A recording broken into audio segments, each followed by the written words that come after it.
Hello everyone, I'm Wendell Jones and welcome to this edition of our program Jones and Company. We examine the national issues of the day on our program, and there are many issues that we can talk about, but today we want to talk about health care, particularly at the Princess Margaret Hospital. And if you've been following the news, you would know that the Consultant Physician Staff Association, they have been agitating for a little while about improved working conditions at the Princess Margaret Hospital. And among other things, they are asking for better benefits. And in recent days, they have decided to look at possibly taking a strike vote. Today on our program, we are going to be having a conversation with Dr. Loxley Monroe, who is the president of CPSA, and he's a general surgeon, and also Dr. John Dillett, who is the treasurer of CPSA, and he is a forensic psychiatrist, and it's very good to have them both on the program today. Gentlemen, welcome to the program. Thank you, Mr. Jones. Thank you. Good to see you here. Godfrey Innes. Thank you. Nice to see you back from that long vacation. A 10-day vacation I had. A 10-day vacation is a long vacation, isn't it? Definitely. But Dr. Monroe, it's very good that you have decided to join us along with the treasurer, Dr. Dillett. How long has the Consultant Association been how have you organized it? Well, this body was initiated in 2001 in August, and the impetus to start it really came about when the bylaws of the PHA were introduced to the physician body. And at that point, it was realized that the whole mandate of healthcare devolution would not be met if things continued in the same manner that it had under the auspices of the Ministry of Health. So that is truly what caused the senior physicians at that time to realize that they needed a body, a formal body, to be able to speak on behalf of senior physicians to the PHA. That is why. Yeah. But didn't you have a doctors' union some time ago? Well, now you're really going back in history. Yeah. It was Dr. B.J. Nottage who formed the Bahamas Doctors Union way back when. And that actually went into abeyance for quite a while. And then the junior physicians, the Hospital Doctors Association, they bought the rights to the Bahamas Doctors Union. So the Bahamas Doctors Union today is actually the body that speaks for our non-consultant physician. So, and in fact, that was also a part of the reason why certain actions had to be taken by us, because the PHA claimed in 2005 that any negotiation would only be recognized for the benefits of the non-consultant physician. The consultants would not be recognized under those terms and conditions. Why? I mean, you're all physicians, so why couldn't you all be in one body? How many consultants do you have in the hospital, by the way? About 120. 120? Yes, just 120 of us. Yes. Well, actually, that question has two sides to it. When we were asked to transition from the Ministry of Health to the PHA, the permanent secretary at that time, Mr. Joshua says, he wrote us a letter and saying that we are hoping that everything goes well and you're going to be transitioning from the Ministry of Health to the PHA at no disadvantage to you. Or you will not be disadvantaged if you compare your terms and conditions to the terms and conditions of consultants in the Ministry of Health. So in other words, the two persons, if I was in Ministry of Health and he's in PHA, there should be no disadvantage to either of us. And why do I say that? Because in the Ministry of Health, once the junior physicians got some kind of change in their terms and conditions, the protocol then was to maintain the differential. That's how they used to say it, that if the junior physicians got $10, then we would get $10 to make sure that our salaries were different from their salaries. The PHA put that, they eliminated that when they negotiated with the BDU in 2005 to 2010. So that is why I know you keep hearing, we're saying we haven't gotten any change in our salary for more than a decade, because that is what they did. They stopped that procedure protocol that the Ministry of Health had to maintain that differential. They stopped it. Okay. Dr. Monroe, Yes, sir. correct me if my categorization is wrong, but you have what is called the Doctors Union, which I think was headed once by Dr. Clark, right? Yes. And those are doctors who are public servants. Am I correct? Yes. Those are doctors who are public servants. Yes. Then you have in the Ministry of Health, you have consultants in the Ministry of Health, Yes. right? And then you have consultants in the Public Health Authority, Public hospitals. Public Hospital Authority. Yes. So they really have three categories of doctors. Yes. Well, just to try and clarify something, if you work in a quasi-government organization, which is what the PHA is, Yes, similar it's a to statutory body. right, similar to BC, Right. Water and Sewage Right, Corporation, right. the terminology that you use is absolutely correct. That we are public servants. If you work in the Ministry of Health for Cabinet and the Queen, you are considered a civil servant. Yeah, a civil so we servant, are yeah. slightly different from those working in the Ministry of Health. Right. Yes. And I think to clarify the business of consultancy, our duties, either in the Ministry of Health or in the PHA, it's not, I think, the perception that a lot of persons may have about consultancies. We have technical responsibilities. And I mean, I'm going to say it anyway so that it can be clearer. But 2 days ago, there was a young man who had an appendicitis. And when my junior staff called, they said, "Sir, are we going to do a laparotomy on him, or would you come and do a minimally invasive procedure on him?"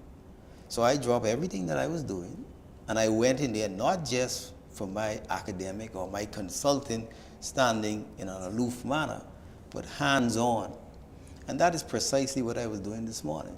That I think a lot of people perceive us consulting as being, oh, they're sitting back there, they only work 20 hours a week, and they just, no. On a daily basis, that 20 hours is actually, you have to be in a clinic, you have to be on ward round, you have to be in the operating theater, you're actually taking 24 hours emergency call, 1 in every 4 days. As a consultant with the Public Health Authority, you are individually contracted? Again, there is some differentiation.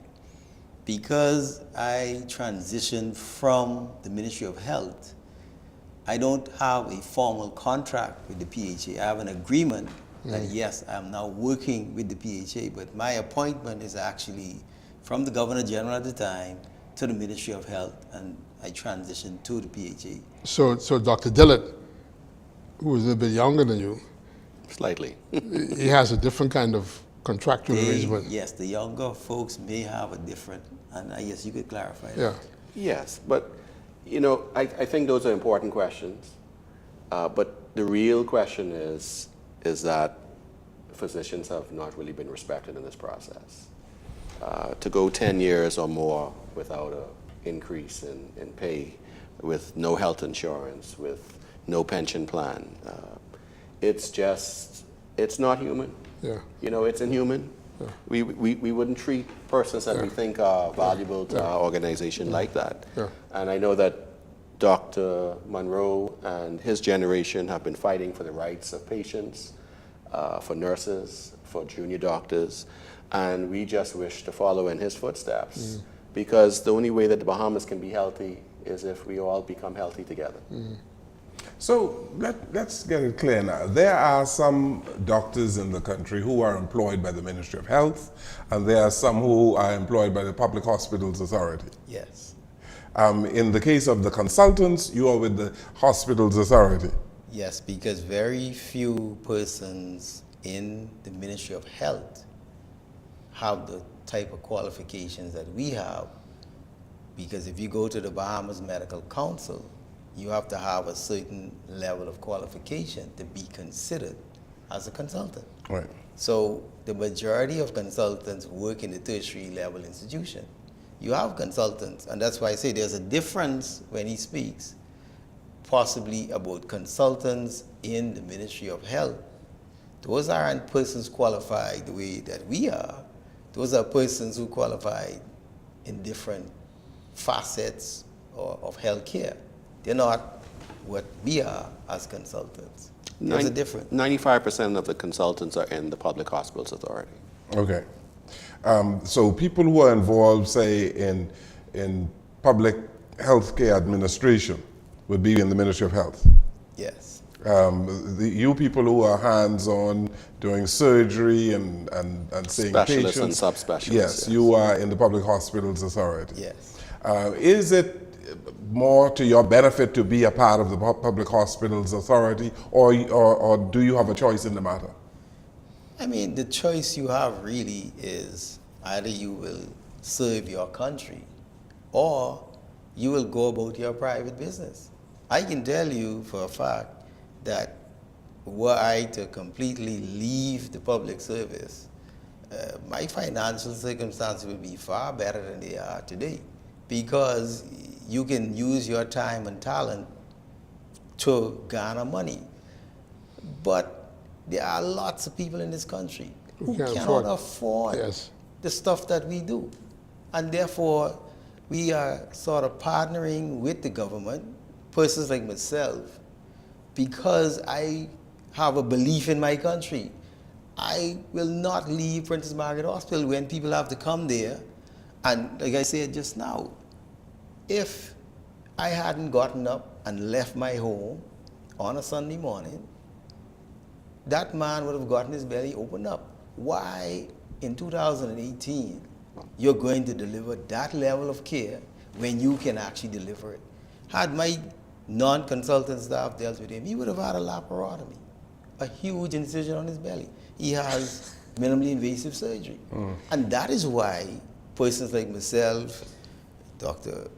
Delton Farquharson, Theo Ferguson, all of us who, particularly in surgery, we stay in the Princess Margaret Hospital, not because we are being paid in any kind of a way, not because you can't use your time in another way, but you are providing services to people from Auckland, Crooked Island, Andros, that they would not be able to afford outside of Princess Margaret Hospital. Now, Dr. Monroe, Yes, sir. let me get to a very fundamental question. Funding. All right. You're talking about two entities here. Yes. You're talking about the Ministry Of Health. which I think controls the Princess Margaret Hospital, right? Well, It comes that- under the ministry. Well, let's put it like this. That is why the PHA Act came into being, because the concept of devolution was brought up. This is in the late 80s. They spoke of devolution because the perception was that the Ministry of Health, having responsibility for both public health and tertiary level care, was being stressed out. And what ought to take place is you form a body such as PHA and you give the Public Hospitals Authority the responsibility and the funding to deliver good health care to the country. But So is you're- that you're- working? you're- Is that working? Is that really working? Well, that That's the Well, question. well, Mr. Jones, the deficit, according to the minister, is hundreds of millions of dollars. Yet persons are getting what many would consider substandard health care. I would ask you and the public, answer that question. Do we think we're getting the best possible care? Do we think we're getting our money's worth? And I think that's where the CPSA and the junior physicians and the nurses are all in agreement that we have to manage our system better. to your question about whether or not it's being funded appropriately, that's a question to ask the managers of the healthcare system. You see, I think there's a structural problem here. All right, there's a structural problem here because there's no differentiation, gentlemen, between your source of funding from the public purse, right, as opposed to the private purse, since you have this deep differential in what is the deficit of the healthcare system, right? Right now, your primary source is from the government, Yes. right? And I would have thought if you were a statutory body, right, we're supposed to be a quasi-government entity, there would have been some vehicle for you to be funded from private sources. Well, Mr. You understand what I'm saying? Genius, I know he can tell me shut up, and if some of those other folks are here, they'd probably tell me the same thing. But just to give you some idea, if you were to really do the analytics, about $500 million a year of our health dollars goes outside of this country, okay? The insurance companies do certain things.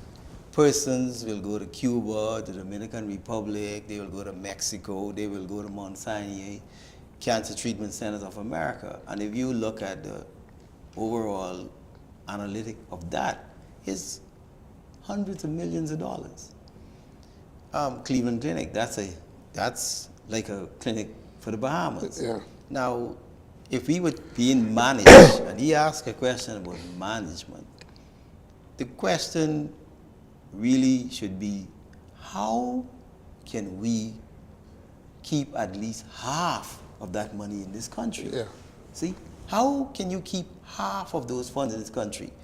And again, I always use the example of the aviation industry in Tenerife crash in 1977. You have to ask at least 8 questions. Why is it that somebody would prefer to go to Cuba than to come to the Princess Margaret Hospital? Why? See, and as far as management is concerned, your customer service, and ask people questions and be able to say to them, you know what, if you come to Princess Margaret Hospital, you are going to get better done what you will get in Cuba. You're going to get better done or equal to what you get in the Cleveland Clinic. But no one has really looked at that.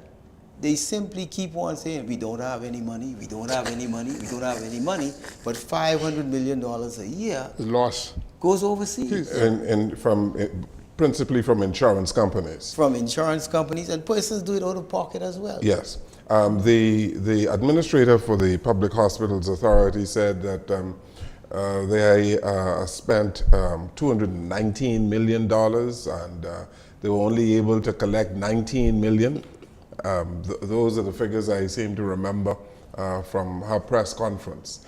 That is a huge deficit. Yes. If you are only collecting $13 million from the public, and the Hospitals Authority is spending $219 million, how do you bridge that? How do you how do you increase the revenue of the Hospitals Authority so that you people, the consultants, would be able to get more money. what you deserve? Yeah. Mr. Jones, the fact is that senior physicians have put forward plans and suggestions of how to collect revenues. Low-hanging fruit, things that are already basically being done in the hospital that simply can easily be collected for, and Dr. Munger has talked about this, from signing of insurance forms and other things. There are a number of things that can be done, but here is the problem.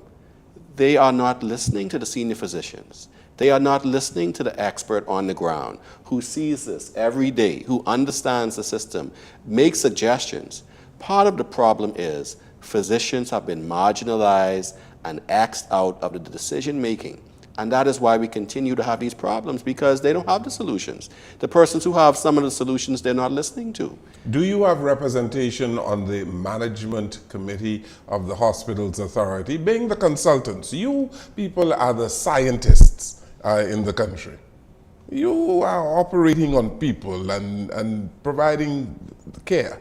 Do you have representation at the management level? Well, I can tell you, again, if you were to scan this letter, that is precisely why the CPSA was formed. Because the PHA delay the probability that a non-physician member may replace the sole physician member on the PHA board was a possibility in 2001. The sole physician member of the board. There is no physician at that level. On the board?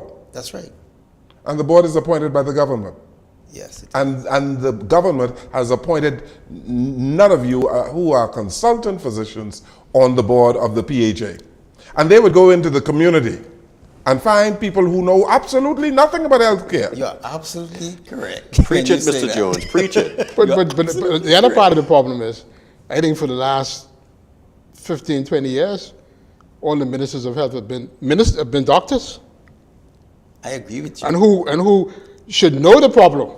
I agree with you. And someone asked that same question in 2002.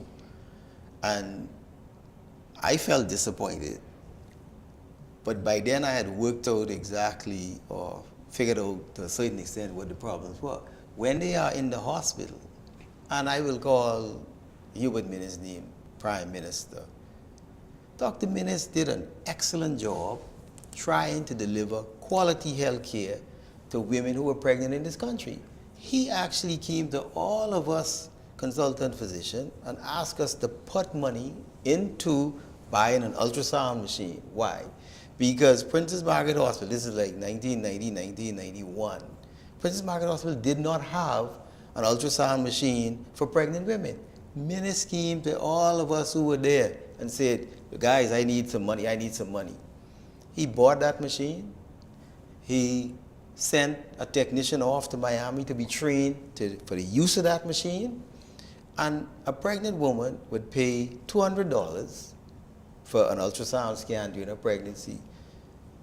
That diagnostics charged the woman $50.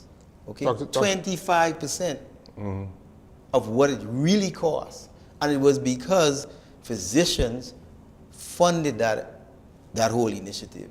When the government changed, they suddenly said that, oh, you all cannot be billing patients. So all of a sudden now, the level of care you as a specialist can deliver to your patient, the comfort you can give your patient because you can see that baby and know if it has a congenital abnormality. They're saying that you can't do that. You cannot charge these people $50. And I can say to you flat out, when they took that machine away from the doctors, in about 2 years, that machine could not function anymore. And the sad thing is, the technician who Dr. Minnis had sent away, she developed ovarian cancer and she died. So the thing just went flat. That is the kind of respect, marginalization, or disrespect that persons like ourselves are offered in that organization. But when they change out, they're no longer looking at individual patients. They become politicians, Mr. E. Yes. And therefore they look at what is going to benefit everybody. That's what they look at. They lose the focus of the individual person coming in there who require that care. And that is why our people go overseas. Okay, we have to take a break. We are speaking with the President and Treasurer of the Consultant Physician Staff Association today. We'll come right back.